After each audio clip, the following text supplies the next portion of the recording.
Hey y'all, this is Q from my Real Estate Mistakes podcast. This is part 2 of this episode. Please enjoy it, share it, stay tuned, and comment. We answer every comment. I hope y'all enjoy it.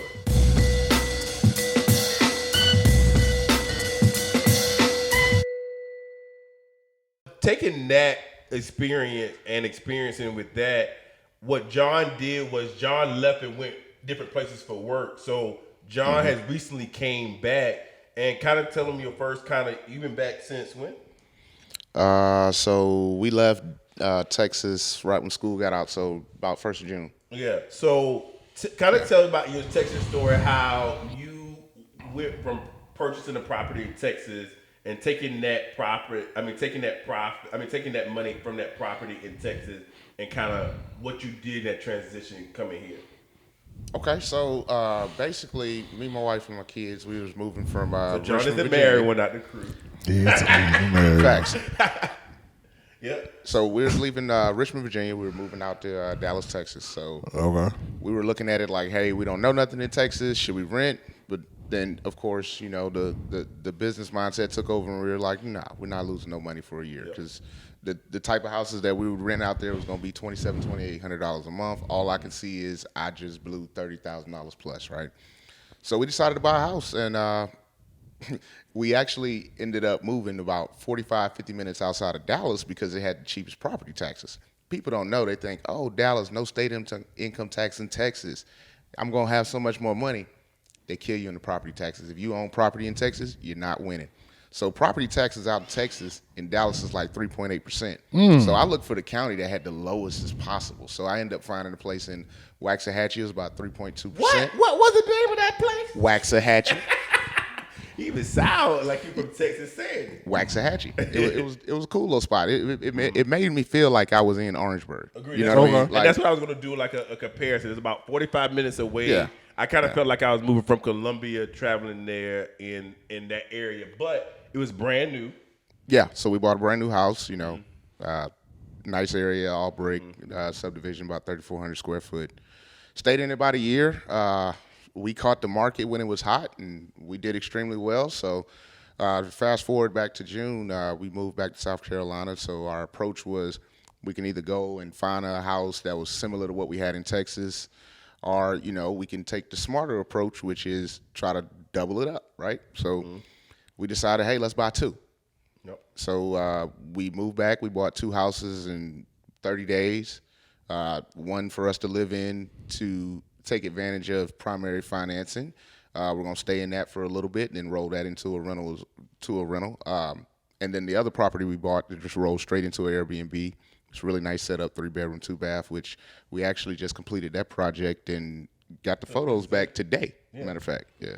So in that transition back, what, especially from your aspect of it. First, before you go forward in that, I want y'all to hear the sacrifice. Y'all heard that?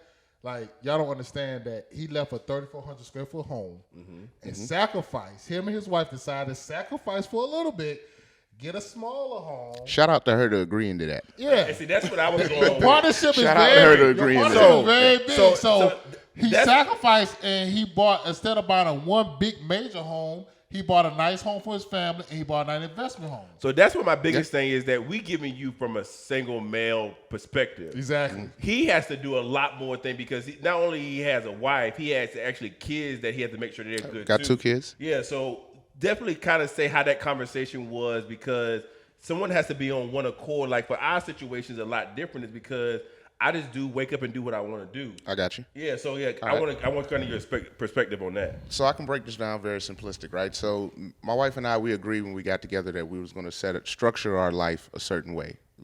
The way that we structured it is to make sure we was always able to save money to invest. We always set up our bills to be able to live off of one person's salary. So no matter what, we always have 50% of the income coming in available to do whatever, right? So the concept of right now, we both have crazy schedules. I work a lot. We want to be financially free. We want to have all of our time. Goals. The goals that we have in life doesn't include me working my 9 to 5, right? So the plan is, how do we get to that sooner? Because nobody wants to wait till 63. Agree. So it's, hey, how can we go ahead and maximize this? Of course, you know, I got another business as well that's doing pretty good. But on top of that, how can we add another revenue stream? Because right now, the more you get, the more you're gonna have. So we decided to go this route because that was eventually gonna be the long play. But what we decided was, hey, we can sacrifice for a year. It's not like the house that we bought for ourselves is, is nothing run down or anything like that nature. But we'll sacrifice for a year, pick up that house, and then by next summer we'll be a year back in South Carolina, have 2 investment properties. Mailbox money. Yeah. Right. And then, of course, if you know how to play this financing game, you'll still be able to have all your purchasing power to still get what you want in a year's time. So basically, is that you chose a partner that you guys were on the same wavelength initially. Absolutely. So that you can, when this presented itself, it wasn't a big shock to her because this is something that we talked about. We're just acting on things that we talked about. Oh yeah, the plan, and the process of what we wanted to do was already laid out, right? So it was like, okay, we got the opportunity now. Let's execute. Because when we moved to Texas, it was only a temporary move. We knew we was coming back eventually. It was just, to take care of some opportunities that I had with my company. So we took advantage of that, and then we just executed the plan. Good. So what was the most surprising thing coming back with these, with your Airbnbs coming back in now? Like, what was like some cons that y'all didn't budget for that happened in this process these last 2 months? 2 HVAC units. Ooh, double whammy. Wasn't ready. So that I would say that was the biggest surprise that wasn't necessarily budgeted. So one of the properties we ended up having to do 2 HVAC units as soon as we bought it. So that was a $9,000 bill. So it wasn't budgeted for. So you said now that you had your photographer come today, got the final pictures. So doing the rehab and setup process, what was your favorite thing to do, and what's your least favorite thing to do? To be honest with you, Chauncey gonna talk trash because he loves. See, Chauncey's not handy, so he hate on anybody else when they do handy shit, right? So no, my favorite part was putting together some of the, the IKEA style furniture that come in the box. I like doing stuff like that. I pull out the drill and I get to it. So let me back up. So I have ADD really bad. Here we go, right? So it's not that I'm not handy. It's just that I don't have the time to put things together. So I get frustrated easily. So like you're not handy. Huh? No, it's me. I don't want to do it. Facts. I mean, it's not. I can do it, but I don't want to do it. All right. So for me, I pay somebody. I can basketball, but I just don't feel like it. Agree. So I mean, we have the same thing with Quincy when it comes to is that out of all our Airbnbs we had, Quincy got mad with me because I said I'm gonna pay somebody to do it. So he did one of them, and Quincy, would you do it again if you have to? But would you choose to do it? Nah. And honestly, John talks his trash now, but this is his first one. But I don't think that on every one that he's going to be the handy John. No. It goes old. It goes old fast. It depends on you, but it goes like the first one I put a lot of shit together. I stopped that. I will say that the next time I'm not going to have as many things to put together. Because see, John actually had to put everything together, and you did it in the weekend, right? I had some help. Me and my wife, we spent the weekend. We took the kids to the grandparents' house, and we did what we had to do. So you telling me your wife actually was in there helping you? She was your assistant in there putting the stuff together. So first of all, I travel for work. I'm gone Monday through Thursday every week. So not only was she there with me on the weekend, she was there when I wasn't there. So we partnered, we tag team that thing. So that's another good thing about the wifey. Because, for sure. Yeah, because that's why having a good partnership is very important because. Sometimes some people just sit there and wait, but for her to actually taking that initiative, putting things together, that shows you that she is with it, the whole entire plan to kind of move things forward because she understands what the family goals is. And I think that's a very important note as well. Listen, man, we got the ring set up in the backyard. I'm at work. I know what time she drops the kids off. Next thing you know, it's 7:45. There she go. She in the yard doing something, and in the house doing something. Yep. Hey man, it's who you married, B. It is. Yeah. It can sink or swim. It can. He married a good one. Yeah. So what was the least favorite thing? I didn't really have a least favorite. Oh, okay, I got you. If you're an impatient person like me, dealing with contractors is gonna drive you crazy. Contractors move when they move. You're going to have to stay on them. Mr. You're going to have to cuss them out all the time. Not Mr. I can do everything. You need something done, I can do it. Listen, every contractor tell you they got something, they can do everything, and then they wait 2 months or 2 weeks to get started. And they give you deadlines that they don't stick to. Agree 100%. Okay. So it is what it is. What was your original target date, and you just not got done? So what was your original target date? My original target date was August 15th. Okay, and what is today's? So September 1st. That's not bad. But see, for him, he feels like I'm behind. But for me, I'm like, that's contract. But I didn't get keys to the property till July 27th. But what I'm saying is that, but That's your fine. That was timeline's pretty still quick. not bad. yeah. So Nah, about it 2 wasn't months. good enough. I wanted to do 2 weeks. Agree. Oh, It good is what it luck. is. Yeah. But you Good did 2 months. Welcome to contractor. Yeah. But I'd say the biggest aha moment was actually when Q came over, right? We looking at this light over the kitchen. He goes, hey, you might want to change that. Somebody could hit their head. I'm looking at him like, what? The light look good. I ain't changing that. But then it made me realize that, oh, I can't look at this like a house. I got to look at this like it's Walmart. Yep. I got to make sure, people slip on the floor, I'm not liable. So it became a whole different mindset of, okay, fire alarms, smoke detectors, make sure all the outlet covers is secure, making sure you don't have nothing that's unsafe because you ain't trying to get sued. Like, to me, that was the biggest change in the whole thing. Like, oh, wow, I can't just be thinking People don't look at decorations. that stuff, man. But that's all the Airbnb because they cover their behind too. So if they burn your house down, they gonna ask you was your smoke detectors going off, or did you have a fire extinguisher? And that's a big thing, being that you have to kind of look outside of what is pretty. Back to you got to work out what things that we actually have to work on, where that's actually important. That's going to be a safety issue and a hazard that we can actually avoid, because that's the biggest thing is that you're liable. They're in your property. How can we make sure that we decrease our liability? So that's a good aha. It's a business. It's a hotel. Like somebody slipping fall in a hotel, you suing. Same thing Airbnb. You got to think about liability. But Is it good. Anything that you think you did in this one, like what we kind of came up with is like your contractors' mistakes? What kind of contractor mistake that you did? For one, I didn't necessarily have all the work that I really wanted to do fully listed out. So it became one of the deals to where I was always adding something to the contractor list. So that meant constantly going back to the store, constantly increasing the budget.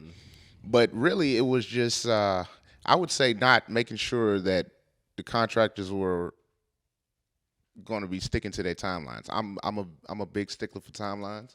You tell me a timeline, I want you to hold to it. But now y'all gotta realize, John, like he explained in the beginning, his job is to cut their time and waste at your job. Like that's what you do. Process optimization. So, that's all I do. But you want to John bring that to your coming business. So you thinking if he tell you if he supposed to come Tuesday, he come Thursday. You think I waste 2 days that I didn't get this job done, and you calculating losses and stuff like that. But again, like in my trucking business, it don't work like that. If the job starts, the truck's got to be there at 5 a.m. No, but this is contracting. So this We deal with contractors. No, you ain't gonna say it. No. This is contracting. I get it. This right here is a whole different type of language. You want to have to train your contractors. They're going to get to know you, and you want to get to know them. And that's all. And you got to build a good team. But I think what's a good thing is that when you're starting off with your first one, like I can always say that like the initial contractors that I use initially and who I use now is completely different, because what you realize is that this is not a good fit for this type of project. Like this is what you should work on here. That maybe my contractor, he says that he's good at electrical and painting, but technically he's just good at painting. He can put in electrical. I need to bring a whole electrician in to do this versus him doing double jobs. Yeah. No, I dealt with about 3 different guys. They were good guys. They all did good work, but just trying to herd 3 guys to stick to my timeline. Yeah, while I'm out of town for work. Yeah, it just got a little bit. And you're gonna get to the point now. You're gonna be always looking for talent. You're always gonna be looking for contractors, right? And they're gonna just come natural to you. Like you're just gonna be finding them and seeing that kind of stuff, and like you understand. Okay, I know this electrician a little bit higher, but he's gonna stick to my timeline. So I need to increase the budget a little bit on this, and I can kind of learn that table cost too much that I bought last time.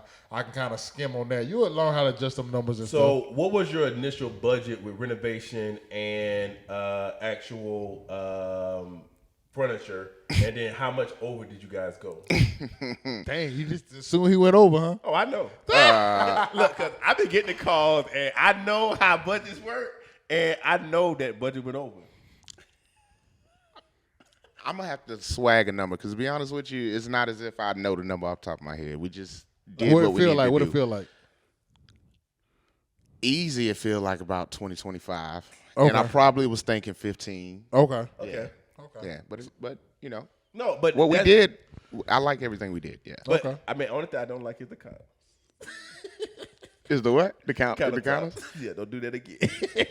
Who y'all hired? Y'all got Mario to come to take the pictures? Or who y'all got? Nah, we actually hired one of the photographers from our wedding. He did a good job. Brought a little drone out there. We got some overhead shots.